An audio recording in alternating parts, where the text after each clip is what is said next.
Welcome back. Mervyn Hughes to bowl the second last over of the day's play, one would think. Terry, on this Tuesday morning, if you've just woken up and want to know what happened at Lord's in the second test, Terry Alderman has struck again. And the best figures of his career out, Terry finished with 6 for 111 at stumps on the fourth day of the second test. The Poms are making a bit of a fight of it, though, at 9 for 322, 80 runs ahead of us.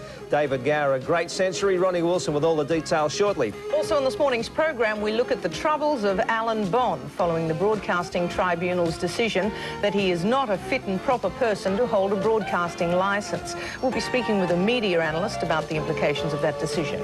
And on the latest in China, we'll be talking to a couple who are doing their best to ensure the Chinese propaganda machine doesn't manage to change history's version of the events of Tiananmen Square.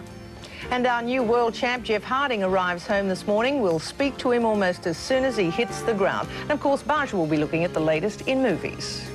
Your neighbors are murdering people. They're chopping them up. They're burying them in their backyard. Ray, this is Walter. Burbs looks a beauty, and all that and more coming up this morning. But first, with the latest on our beloved Prime Minister, here's Ronnie.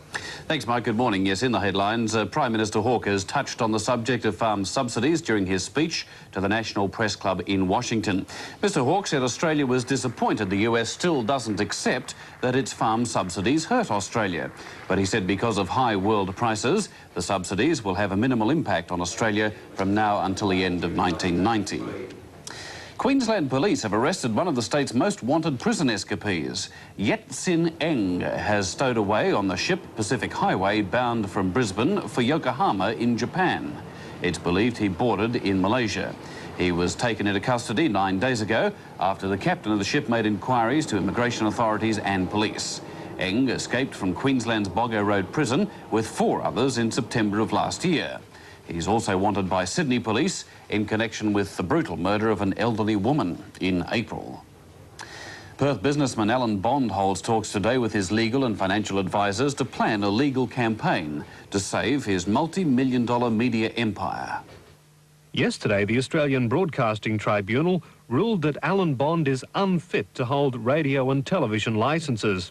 The decision raises the possibility that he'll be forced to sell his television and radio interests. But Mr Bond says they're not for sale, and he'll fight the tribunal ruling, even if it means a full rehearing of the case.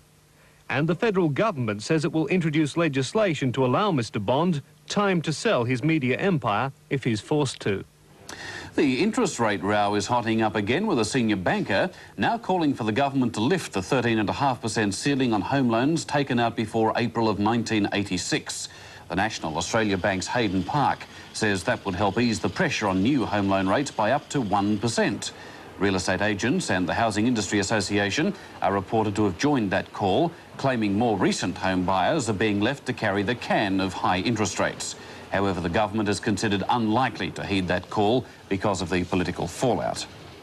Mystery surrounds an accident involving a Soviet submarine while it was submerged off the Norwegian coastline. The nuclear-powered vessel surfaced with smoke billowing from its hull, but refused all offers of assistance from a nearby Norwegian ship. The submarine has nuclear weapons on board, but the Soviet Union insists there's no danger of a radioactive leak. It's the third accident in 3 months involving Soviet vessels off Norway. Sports news, and Australia is on the verge of going 2-up in the Ashes series against England. At stumps on the fourth day of the second test, England were 9 for 322, just 80 runs ahead of Australia. A captain's innings was required. A captain's innings was delivered. For those who came to bury English cricket, there was a fighting comeback, with David Gower also enjoying his share of luck.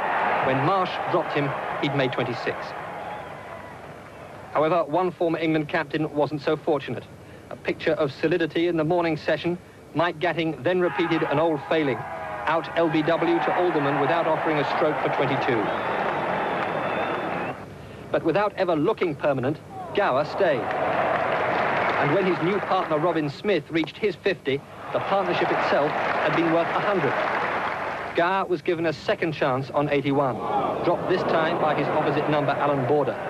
But then came his 100, a mixture of luck, skill, and no little bravery under the pressurized circumstances. 6 runs later, though, he was out. Hugh's aggression gave Border the chance to make amends, which he was only too pleased to accept. At tea, the Queen was introduced to both...